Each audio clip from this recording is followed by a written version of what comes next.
Okay, today let us learn the continuation of chapter 15 from your social science history.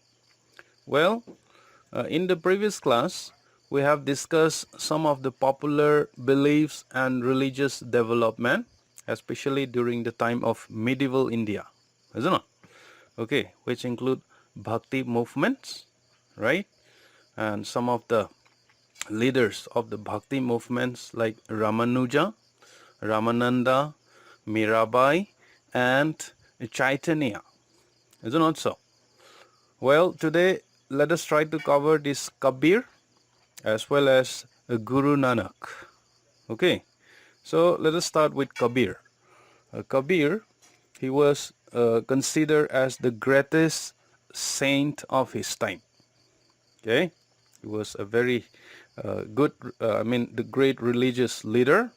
Okay, basically he was the disciple of Ramananda, which we have already learned in the previous class. Okay, you can see the picture of Kabir right here. Yeah, he was the greatest saint of his time, and basically, this Kabir, he substituted the worship of Rama instead of Vishnu. Okay, that means previously most of the people, they were the worshipper of this Vishnu, but during the time of Kabir, this Kabir, he substituted, he made the people to worship Rama instead of Vishnu. All right, and basically this Kabir, he belonged to a low status weaver, and later on he was converted to Islam. All right, okay, he weaved clothes for his personal use, as well as he weaved clothes for his living. He also gave some of the clothes to his friends also, and to some other poor people also. So in that way he weaved and he brought up his life. I'm sure you have understood up to here. This is Kabir. He was weaving a cloth, all right, and for his living. Okay, and some of the teachings. The teachings of Kabir include, we will just see together one by one, okay? So, the first thing that he mentioned was God cannot be seen. Okay, that means God is invisible. And also, he cannot be named. God doesn't have any name. Okay, we cannot call God a Bruce Lee. Understand? Because he doesn't have any name. All right, and he could not be also described. He is formless, and he could not be bound by any idea. Understand? So that was how Kabir taught to the people, or that was the teaching of Kabir. And also, he also mentioned that God is one, whether it may be Ram, Hari, Govinda, or even from the Islam religion, Allah. They are all one, but in different forms. That was what he taught, and he said God is only one. Okay, one God, one universal God. He also rejected the Vedas. One of the things that he rejected was Vedas. I'm sure you have learned these Vedas. You know, Rig Veda, Sama Veda, Yajur Veda and all. I think you have already learned in class 6. You know, okay, Vedas. Vedas were the books of the Aryans, so to say. And most of the Hindu religion is or are based on these Vedas. And also, Quran. Quran is the religious book of the Muslim. Okay, most of the Islam religious activities or Islam religious principles are mentioned in this Quran. So these two, especially Vedas and the Quran, were rejected by this Kabir and also his followers. Okay. And he also rejected the supremacy of these Brahmanas. According to the Vedas, Brahmanas were the highest in a social class. You know? But he did not agree with that. And also he rejected the idea of these mullahs of the Islam. He condemned all forms of ritualistics for both Hindu as well as Muslim. I'm sure you know what is the meaning of rituals. Okay, do not giving a gift to the gods, a present to a god. Do not again. So all these things are ritualistic. Having a holy bath and all these are what we call as rituals. Do not. So this has been condemned by Kabir. He also denounced idol worship. Most of the Hindus, they worship different types of idols. You know, Durga, Rama, Krishna, whatever it may be. He denounced it. He disagreed with that. And also he denounced pilgrimage. Pilgrimage means to visit a holy place. Like even among the Hindus, they visit Vrindavan and so many other holy places. You know. So he denounced all these things. He discouraged all these things. And even bathing in the holy places. Okay. Even namaz, he denounced all these things. All right. And he believed in love and devotions. Which was also known as dohas, according to Kabir. And also he also sings expressing in verse his love and devotion for God. Understand? So in the previous class, we have learned about Chaitanya as well as Mirabai. They also sing hymns in praise of God, in the worship of God. You know, so in the same way, this Kabir also, he sings. That singing expresses, the singings were expresses in verses. And that verses, the meaning of that verses is love and devotion for God.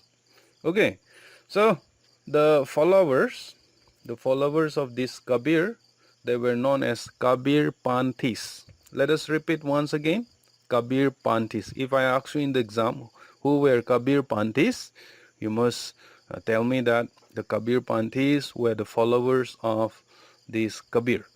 All right. So this is all about Kabir. Let's go to the next one. Another Bhakti cult, Guru Nanak. Okay. Is Guru Nanak, he was the founder of the religion called Sikhism or Sikh religion, which is widely practiced in the state of Punjab, especially among the Punjabis. So this was founded by Guru Nanak. Guru Nanak was born in a place called Talwandi. Repeat it again, Talwandi. It is also known as Nankana. You can see from the map right here, is somewhere in the state of Punjab. Okay, and he was born in 1469 AD, and he was considered as a mystic. Mystic means a myth, so to say, a very a peculiar person who was born after God, so to say, according to their religion. Okay, and also a householder in the tradition of saints. Saints means holy man. Okay, he was also this Guru Nanak. He was also known as the Sufi saints. All right, so you can see from the picture right here. This is Guru Nanak. He founded the religion called Sikhism. All right, so I'm sure you have understood a brief sketch of his life. The next one, he taught his teachings. He taught one formless creator like Kabir. Okay, there is one God which is formless. Nobody can express, nobody can explain the form of God. Okay, and there is only one God, universal God.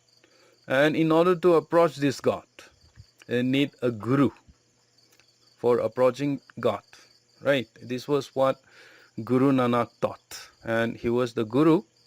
If anybody wanted to approach God, they have to take permission from this guru. All right, so I'm sure in the previous class we have learned some gurus, right? Especially the 9th and 10th guru during the medieval period, and Aurangzeb has executed the 9th guru, Guru Tegh Bahadur. It was killed by Aurangzeb. you have learned something about that, right? So guru, there are 10 gurus. Among those 10 gurus, these gurus are supposed to be the secretary of this God, and they could be approached to God through this guru only. So one of the main goal of man, according to Guru Nanak, is union with God, to be union with God, or to be in together with God, so to say. All right, so that is the main goal. Okay, we don't have any goal in this life. We are going to be born and going to be after some time we are going to die. So we don't have any purpose. So according to Guru Nanak, he said the goal of man is union with God. In like Kabir, he was also against all rituals and idol worship. Okay, they prohibit this ritualistic like rituals as already mentioned to you, and they also advocated a middle path. This is the main doctrine. Doctrine means they believe in this. This was the main teaching of Guru Nanak, in which spiritual life could be combined with the duties of a householder. You know that? Seva, to serve people. Okay. So according to Guru Nanak, he said there are two types of life, every human being. One is physical life, the life that you have right now. Another type of life is the spiritual life. So this spiritual life could be combined with the duties of this householder. Okay, so I'm sure you have understood some of the doctrine of or some of the teachings of this Guru Nanak. And one of his liberal approach was to bring these Hindus and Muslims together. So during the time of medieval, both Hindus as well as Muslims, they have a lot of enmity. They fight each other, they quarrel each other, they even beat one another on the street, right? So in order to bring that bridges, because the religion are different, right? So in order to bridge that Hindus and Muslim, he had this liberal approach. He made them to understand that all Hindus as well as Muslim are the children of God. So you should not fight, you should not quarrel with one another like that. He taught all the people in that way.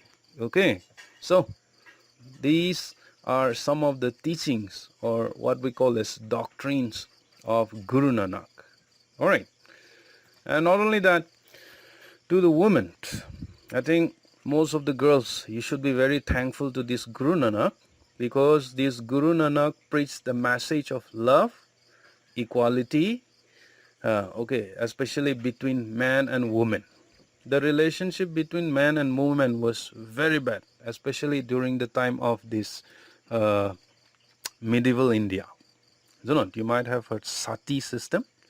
The women were treated very badly, even among the Muslim society, isn't it? So, seeing all those things, Guru Nanak, he preached the message of love, and especially this equality between man and woman. And he also stood for the emancipation of these women.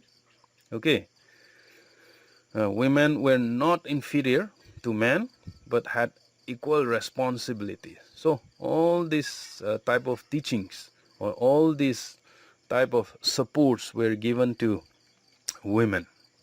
Well, on the other hand, women attended or women were allowed to attend his sermons. Okay, previously, women they were not allowed to attend any type of sermons.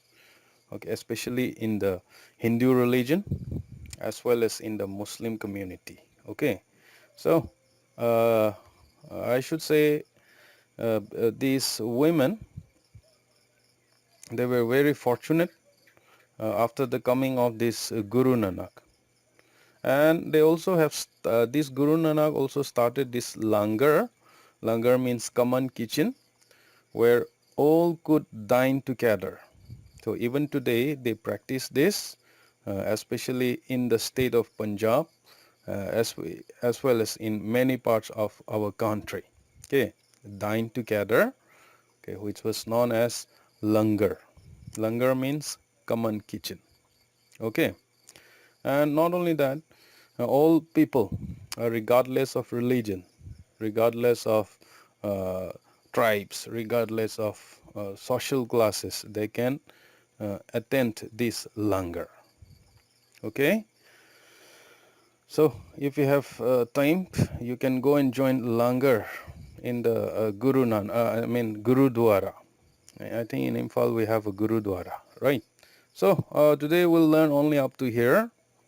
Okay, next class we'll try to take up Islam and Sufism, Hinduism in Manipur, as well as Islam in Manipur. So I wish you should learn all the notes from study materials. Okay, please read your textbook. I have sent study material in your WhatsApp group. Zuno, subscribes to my YouTube channel. May God bless you. Thank you so much for participating in this learning.